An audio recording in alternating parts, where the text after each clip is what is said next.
10 పాటు అప్రతిహత బీఆర్ఎస్ పాలన. కేసీఆర్ చెప్పాడంటే చేసి తీరతాడంటూ బలంగా నమ్మిన జనం. ఢిల్లీతో కొట్లాడి రాష్ట్రాన్ని తెచ్చింది నేనే అభివృద్ధి చేస్తానంటూ పదే పదే చెప్పిన కేసీఆర్ మరి ఇంత అనుకూలతలు ఉన్న బీఆర్ఎస్ ఎందుకు ఓడిపోయింది? బీఆర్ఎస్ ఓటమికి దారితీసిన అంశాలేంటి? తెచ్చిన పార్టీగా ప్రజల మన్ననలు అందుకున్న బీఆర్ఎస్ కు గట్టి షాక్ తగిలింది. రాష్ట్రం కోసం ఏర్పడిన పార్టీ, ఉద్యమ నేత కేసీఆర్ ను ఎవ్వరూ వదులుకోరని ధీమాగా ఉన్న గులాబీ పార్టీకి ప్రజలు ఊహించని షాక్ ఇచ్చారు. కనీసం బొటాబొటీ మెజారిటీ వచ్చినా ప్రభుత్వం ఏర్పాటు చేద్దామని భావించిన కేసీఆర్ అండ్ కోకు ఛాన్స్ లేకుండా చేశారు. కాంగ్రెస్ పార్టీకి పూర్తి స్థాయి మెజారిటీ కట్టబెట్టారు.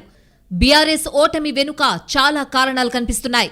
ముఖ్యంగా బీఆర్ఎస్ నేతల అహంకారం అంటూ కాంగ్రెస్ చేసిన ప్రచారం జనంపై చాలా ప్రభావం చూపింది. దొరల తెలంగాణ కూల్చి ప్రజల తెలంగాణ తెచ్చుకుందామన్న నినాదం ఉధృతంగా వినిపించింది. నియామకాల అంశం తెలంగాణ ఉద్యమంలో ప్రధాన అంశం. అధికారంలోకి వచ్చిన తరువాత పెద్ద సంఖ్యలో ఉద్యోగాలు, జాబ్ క్యాలెండర్ ఉంటుందని తెలంగాణ యువత ఆశపడింది. 6 యూనివర్సిటీలో విద్యార్థులు సైతం జాబ్ క్యాలెండర్ కావాలని, ఉద్యోగాలు ఇవ్వాలని డిమాండ్ చేశారు. కుల వృత్తులు చేసుకుంటే సరిపోతుందన్న కొందరు మంత్రుల వ్యాఖ్యలు టీఎస్పీఎస్సీ లీకుల పర్వం అగ్నికి ఆజ్యం పోశాయి. సంవత్సరాల తరబడి హాస్టల్స్ ఫీజులు, ఖర్చులు భరించి కోచింగ్ సెంటర్ల చుట్టూ తిరిగి పరీక్షలకు ప్రిపేర్ అయితే లీకులు వారి సహనాన్ని తీవ్రంగా దెబ్బతీశాయి. ప్రవళిక ఎపిసోడ్ నిరుద్యోగుల్ని మరింత రగిలింపజేసింది. ఎన్నికలకు ముందు చక్కని ప్రచారాస్త్రమవుతుందని భావించిన కాళేశ్వరం బీఆర్ఎస్ సర్కార్ను గట్టి దెబ్బతీసింది. కాళేశ్వరంలో భాగంగా మేడిగడ్డ బ్యారేజ్ పిల్లర్ల కుంగుబాటు అంశం బీఆర్ఎస్ అవినీతికి ప్రతీక అని విపక్షాలు తీవ్రంగా దాడి చేశాయి. ఈ విమర్శలతో అధికార పార్టీ గుక్క తిప్పుకోలేకపోయింది. ఫలితంగా అవినీతికి కాళేశ్వరం నిర్మాణం అడ్డా అని విపక్షాలు చేసిన ప్రచారం బలంగా ప్రజల్లోకి వెళ్లింది. దీనికి తోడు ఈ వ్యవహారంపై కేంద్రం స్పందించడం, కమిటీ వేయడం ఈ అవినీతి అంశాన్ని దేశవ్యాప్తంగా చర్చనీయాంశం చేసింది. దీంతో బీఆర్ఎస్ సర్కార్ ఆత్మరక్షణలో పడింది. ఇక బీఆర్ఎస్ లో కొందరు ఎమ్మెల్యేలు, ప్రజాప్రతినిధులపై అవినీతి ఆరోపణలు తీవ్ర చర్చనీయాంశమయ్యాయి. ముత్తిరెడ్డి సహా పలువురు ఎమ్మెల్యేలపై తీవ్ర అవినీతి ఆరోపణలొచ్చాయి. పలువురు బీఆర్ఎస్ ఎమ్మెల్యేలపై కోర్టుల్లోనూ కేసులు నమోదయ్యాయి. దీంతో అవినీతి సర్కార్, కమిషన్ సర్కార్, అందుకే ఎమ్మెల్యేలపై చర్యలు తీసుకోలేదంటూ విపక్షాలు తూర్పారబట్టాయి. వీటిని తిప్పికొట్టేందుకు అధికార పక్షం చేసిన ప్రయత్నాలు ఫలించలేదు. మరి ముఖ్యంగా చాలా ముందుగా అభ్యర్థులను కేసీఆర్ ప్రకటించారు. వారిలో చాలా మందిపై తీవ్రమైన అవినీతి ఆరోపణలున్నాయి. అంతేకాదు పలానా ఎమ్మెల్యే తమను తీవ్రంగా వేధించారని, వారికి టికెట్ ఇవ్వొద్దని సాక్షాత్తు కార్యకర్తలే హైకమాండ్కు ఫిర్యాదు చేశారు. వారి డిమాండ్లను పరిష్కరించడం మాట అటుంచి తిరిగి తాము వద్దన్న వారికే టికెట్ ఇవ్వడంతో కొందరు కార్యకర్తలు తమ అభ్యర్థుల తరపున పనిచేసేందుకు ఇష్టపడలేదు. ఇది కూడా ఎమ్మెల్యే అభ్యర్థుల ఓటములకు కారణంగా చెప్తున్నారు. జనగామ, ఘన్పూర్లలో బీఆర్ఎస్ గెలవడాన్ని బట్టి కార్యకర్తల ఆలోచన అర్థమవుతుంది. స్థానిక నేతల మధ్య విభేదాలు బీఆర్ఎస్ ఓటమికి ఓ ప్రధాన కారణంగా చెప్పొచ్చు.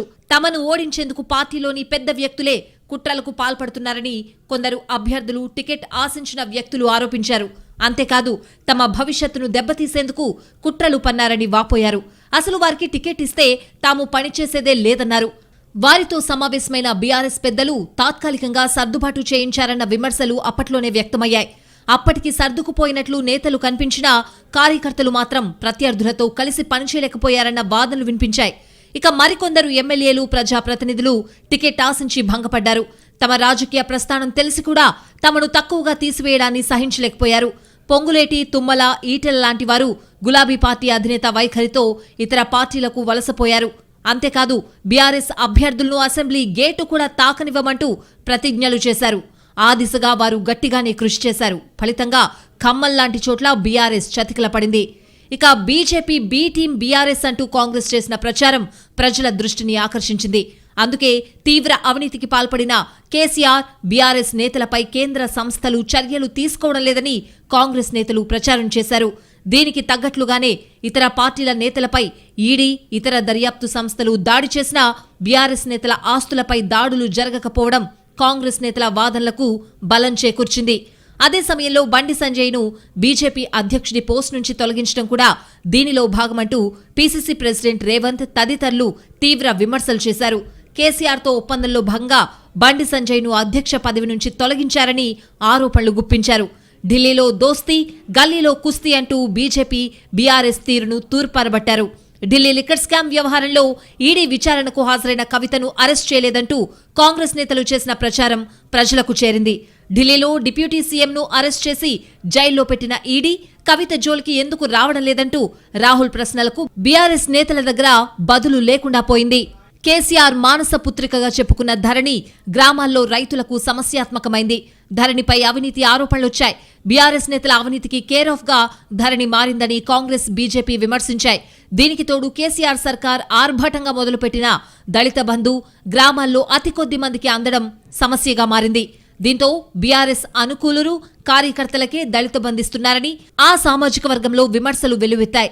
రైతు బంధు నిలుపుదలపైన రాజకీయం తీవ్రమైంది. కాంగ్రెస్ ఆపించిందని బీఆర్ఎస్ చెబితే బీఆర్ఎస్ నేతల మాటలతోనే రైతు బంధు ఆగిందని కాంగ్రెస్ కౌంటర్ ఇచ్చింది.